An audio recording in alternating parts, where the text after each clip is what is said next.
Sejam bem-vindos. Fique agora com o programa Espiritismo em Nossas Vidas com Wagner Ideale, sempre com temas que estão ligados ao nosso dia a dia. Olá pessoal, vamos a mais um programa Espiritismo em Nossas Vidas. E nós escolhemos para hoje um tema que aparentemente não casa muito com o programa, que seria como funciona uma sessão espírita. Mas todos os nossos ouvintes, telespectadores, são espíritas, estão acostumados com uma casa espírita, com um ambiente espírita. Mas acontece que eu achei muito interessante nós conversarmos sobre esse tema, porque muitas pessoas que não frequentam casas espíritas, muitas vezes fazem perguntas, né? Quantas vezes não aconteceu comigo a pessoa perguntar: você trabalha em centro espírita, é mesa branca? Eu falei: antigamente tinha, hoje em dia já não tem mais não, né? É espiritismo, você é espírita kardecista? Eu falei: não, só existe espírita kardecista. Quando nós não seguimos Kardec, nós seríamos espiritualistas. Então são temas que não vai mudar nada na vida de ninguém, mas acontece que muitas vezes a pessoa não conhece uma casa espírita. Vamos conversar um pouquinho. Numa casa espírita, agora mais específico, numa sessão espírita, mas numa casa espírita nós temos inúmeras atividades. Você imagina uma religião tradicional, a casa espírita também tem, onde fica as pessoas assistindo, lá na frente, o orador, ou se é um curso que está sendo oferecido na casa, então tem lá o professor. Se é um trabalho de assistência social, esse trabalho se desenrola em outros ambientes da casa para ajudar famílias carentes. A maioria esmagadora das casas espíritas, direta ou indiretamente, auxiliam famílias com dificuldades. Muitas vezes a casa espírita tem até médicos, dentistas, depende do porte dela, existem todas essas atividades. Fui anotando aqui grupo de estudos. Além dos cursos, algumas casas que mantêm um grupo de estudo. De estudo das obras de Joana de Ângeles, hoje é bastante comum, o estudo do espiritismo dentro dos seus princípios básicos, ou estudos mais avançados dentro da ótica da mediunidade. Agora, todos esses trabalhos estão divididos em horários, em responsabilidades. Mas na casa espírita todo mundo é voluntário. Realmente, todos são voluntários. Mas não é um voluntariado onde eu vou se der para ir. Um compromisso que você tem não é com a casa espírita. É um compromisso que você tem não é com a doutrina. É um compromisso que você tem com a espiritualidade maior, com o nosso Mestre Jesus. Então vamos lá. Você trabalha num grupo de estudos e está naquela noite ou no dia X, lá na segunda-feira, das 8 às 9, é o curso. E vai todo mundo lá. E o professor não vai. É uma coisa não muito legal, né? As pessoas se locomoveram e não aconteceu. Isso em todos os fatores. Há uma dependência. Claro que toda casa tem um grupo de pessoas que se um não pode, o outro vai. Mas normalmente nós precisamos, quando assumimos esse compromisso do voluntariado espírita, na verdade, todo voluntariado em causa nobre precisa levar isso muito a sério, porque isso é uma parte da vida. Eu preciso trabalhar, eu preciso cuidar da família, eu preciso uma série de coisas. E eu preciso também fazer a minha melhoria interior. Eu preciso fazer a minha mudança interior. Isso numa ótica espírita. O espiritismo tem como base de tudo, se você somar tudo que tem dentro do espiritismo, nós temos a reforma íntima como ponto mais alto. E que ferramenta que eu tenho para executar a reforma íntima? Bom, eu tenho o estudo, eu tenho, acima de tudo, a prática da caridade, da ajuda ao próximo, a forma como eu vou me dirigir ao próximo, a forma com que eu vou tratar as pessoas. Tudo isso é caridade. Caridade não é somente, apesar de ser um ponto muito importante, não é somente o ato da ajuda material. A caridade se estende em tudo quanto é pontos. É possível eu ser um espírita sem frequentar uma casa espírita? Sem dúvida nenhuma, sem dúvida nenhuma. Mas é muito mais fácil se você estiver na frequência de uma casa espírita séria, uma casa espírita comprometida com os valores morais, comprometida com os valores ensinados pelo Mestre Jesus, sem dúvida é muito mais fácil. É óbvio que você pode comprar aparelhos de musculação lá e fazer em casa. Você pode. Tem o seu aprendizado, você lê em livros, você recorre a sites que vai te ajudar e você faz. Agora, sem dúvida nenhuma, fica um pouco mais fácil se você tem lá um profissional do seu lado, mostrando, você está errando aqui, conserta ali. A mesma coisa na casa espírita. Não que alguém vai apontar seus erros, mas você estando presente, junto com outras pessoas que também têm as mesmas necessidades, as mesmas lutas interiores, há uma troca, às vezes até inconsciente, de energias, de aprendizado, de troca de experiência. Nossa, eu passei por uma experiência mesmo, nossa, aconteceu assim, assim, e eu vivenciei uma experiência espiritual. Tudo isso vem somar nas nossas vidas, né? Agora, vamos entrar num ponto bem específico. E uma sessão espírita? Bom, sessão espírita. Na hora que você entrou na casa espírita e participa de um evento lá dentro, aquilo é uma sessão. Seja de estudo, seja de curso, seja de passes, que é um trabalho maravilhoso, em que a pessoa vai à casa espírita e recebe aquela energização, aquilo ajuda a gente. Veja, não vamos, porque nós estamos tomando passe numa casa espírita, abandonar o tratamento médico, hipótese alguma. Mas nunca, jamais. Mas eu sempre falo isso. E se eu me curar, como é que eu vou saber se foi o médico ou se foi a casa espírita? Bom, se eu tiver um problema, eu for no médico, for na casa espírita e resolver, eu não estou preocupado com quem foi que resolveu, não. Estou preocupado que eu fico bem. Agora, a casa espírita vai nos ajudar a nós nos curarmos com os ensinamentos, com as reflexões que nós vamos fazer em nossas vidas. O médico, ele vai ser mais direto com os remédios alopáticos, homeopáticos, não importa. Vai ser uma atuação mais direta, mais focada. Enquanto o trabalho espiritual é um pouco mais abrangente, que vai desde o nosso espírito, toda a nossa parte mental, nossa parte perispiritual e culmina no corpo físico, né? Pois é, como é que seria uma sessão espírita? Tudo na casa espírita começa com uma prece. Para quê? Para harmonizar. Eu chego de um local, o outro chega de outro local, cada um chega de um canto, sentamos todo mundo, respira, tranquiliza e fazemos uma prece. Nós chamamos isso de prece de abertura. Nos sintonizamos com os amigos da espiritualidade, baixamos a nossa agitação, elevamos o nosso padrão vibratório e ali estamos prontos, receptivos. Feito isso, é normal que se faça uma leitura edificante.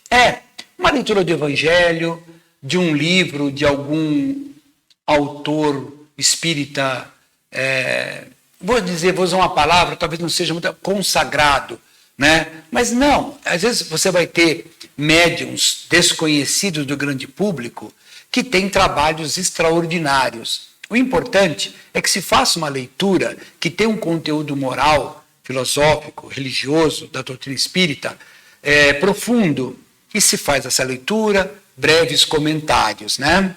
Muito bem, a partir desse momento, a gente vai lembrar que Jesus disse uma vez, onde tiver 2 ou mais reunidos em meu nome, eu lá estarei. É importante que se diga que não foi Kardec que inventou o centro espírita. Não foi Kardec que inventou as manifestações espíritas. O espiritismo, ele começa com Kardec dentro de um aspecto de organização, de codificação. Mas sessões espíritas existem desde os povos antigos. Jesus praticava sessão espírita. Nas catacumbas, nas residências, isso acontecia. Sempre ocorreram sessões espíritas. As igrejas todas têm, elas dão outro nome, eles dão outros adjetivos, mas está lá, para quem quiser ver. Sempre existiram as manifestações. Houve uma época, na Idade Média, que tentou se bloquear tudo isso através da Inquisição. As pessoas eram levadas para as fogueiras com o título de bruxo, bruxa, essas coisas assim. Mas, na verdade, eram pessoas que tinham um desenvolvimento mediúnico extremamente elevado. Os companheiros espirituais vão se aproximar dos médios que estão ali dispostos. Há uma queda na luz para que não haja tanta dispersão. E ali, todo mundo em silêncio profundo de voz e de pensamento, todo numa sintonia, pensamento elevado ao mestre de todos os mestres, Jesus, e poderão se aproximar os espíritos. É importante que se diga que o espírito vai se aproximar daquele médium que exista talvez uma sintonia. O espírito vai se aproximar daquele médium que ele tem talvez o conhecimento que o espírito precisa para poder levar a intuição para o médium falar aquilo que o espírito gostaria que fosse divulgado. Há então há necessidade de existir um mínimo de harmonia, de sintonia, para que essa comunicação aconteça. Essa comunicação pode ser psicofônica ou psicográfica, ou pode ser apenas uma visualização, uma vidência, uma audiência, uma clarividência, que é aquela vidência com os olhos abertos a qualquer instante, ou a clara audiência. Então, há uma infinidade de manifestações mediúnicas que nós podemos ver em alguns livros, tais como o Livro dos Médiuns, de Kardec, Diálogos das Sombras. Hoje eu estou rindo para lembrar nome. Bom, se você escrever na internet Diálogos das Sombras, Espiritismo, vai aparecer um livro dessa grossura, mas tem um estudo de mediunidade, de comunicação espetacular. Bom, essas comunicações vão ocorrer, elas podem ser de nível elevado, com uma mensagem, com um ensinamento. Pode ser uma comunicação de um que nós chamamos normalmente de um espírito com problema, sofredor, um espírito que está numa situação difícil. E a espiritualidade vai permitir que ele se apresente e ele vai suplicar ajuda, ele pode estar bastante desequilibrado e ele desequilibra a psique do médium naquele momento. Então, o médium sente dor. Quando termina a comunicação, a dor do médium sumiu, acabou, porque não era ele que estava tendo dor, era o companheiro espiritual que está em comunicação. Isso é muito, muito interessante isso, né? Que a gente fala estados alterados de consciência. Então, o espírito está ali presente naquela pessoa que até agora estava bem e agora está se sentindo melhor ainda ou muito mal, dependendo do nível da comunicação, da qualidade do espírito comunicante. Seja um espírito de luz, seja um espírito com dificuldades, a comunicação mediúnica é um efeito de caridade. Estamos praticando caridade para que aquele espírito de luz traga uma mensagem, estamos praticando caridade para aquele espírito sofredor, problemático, que ele possa aprender. Esse contato, né, com o mundo físico vai ajudá-lo. Alguém pode ir lá conversar com o médium está ali quieto, o médium está escutando, médium, está escutando o que está sendo dito, mas a entidade, o espírito, está escutando também, né? Então, depois de tudo isso, de todo esse trabalho prático, que leva, normalmente, dentro do contexto espírita, essas comunicações, elas são breves, elas não duram horas, elas duram alguns minutos e logo cessa a comunicação. Vai acontecer algumas comunicações no ambiente, pode acontecer que não aconteça comunicação nenhuma, já participei de muitos trabalhos em que não houve comunicação nenhuma. Há constados que acontecem várias comunicações. Tudo vai depender, evidentemente, da espiritualidade. Chico Xavier dizia que o telefone da espiritualidade não toca daqui para lá, né? De lá para cá. Então vai acontecer a comunicação se a espiritualidade entender que deva acontecer. E aí faz-se uma prece de encerramento. Às vezes ligada junto a uma vibração de amor ao mundo, de amor a todas as instituições que constroem um mundo melhor, e encerra-se de forma tranquila, todos se retirando do ambiente. Veja, existem comunicações um pouco agitadas? Existe, mas não tem necessidade. O estudo mostra que a mediunidade não precisa da agitação. Há médiuns que acabam ficando agitados durante a comunicação. Tudo bem, é o jeito dele. Mas se nós formos seguir a doutrina espírita com toda a profundidade do estudo mediúnico, nós vamos ver que não tem necessidade, né, dessa agitação. Pode acontecer do médium sentir uma dor, de ele se curvar um pouco, acontece algumas coisas, sim, claro, acontece, mas nós podemos, médiuns, procurar não permitir esse tipo de coisa, que essa comunicação seja, por exemplo, vou dar um exemplo de uma comunicação.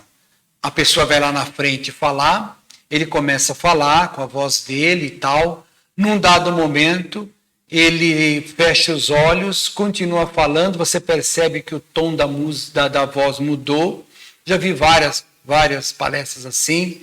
O pessoal já está ali ligado, reduz um pouco a luz, e esse médium fala num outro tom de voz, de uma outra forma. Depois esse tom de voz vai sumindo, volta a voz dele e ele termina ele começou ele termina ele, mas no meio houve uma interferência espiritual. Quem conhece Divaldo Pereira Franco vai perceber fácil nas comunicações, nas palestras dele, vai perceber quando é o Divaldo, quando é a Joana, quando é o Dr. Bezerra.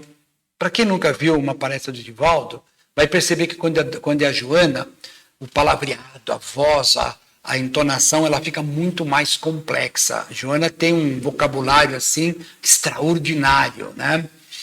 Quando é o Dr. Bezerra, você percebe aquele sotaque nordestino, aquele jeitinho dele mais agradável, não que a Joana não seja, a Joana é maravilhosa, mas a forma dela montar as frases são mais de uma intelectualidade bastante elevada. O Dr. Bezerra já é um pouquinho diferente, ele já vai direto ao coração da pessoa, ele tem uma forma de falar não tão complexa. São características diferentes dos espíritos.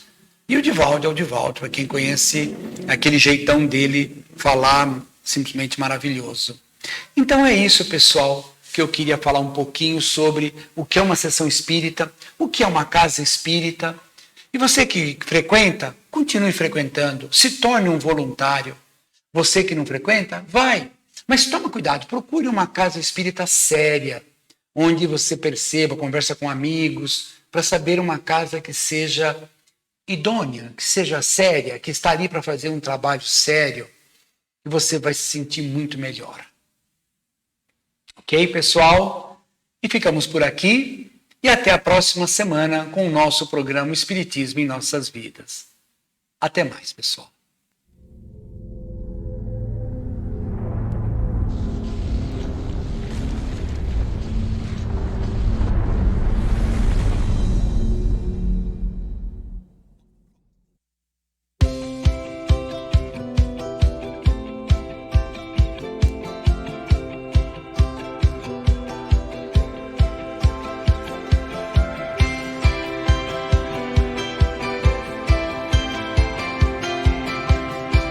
Você assistiu o programa Espiritismo em Nossas Vidas, com Wagner Ideale.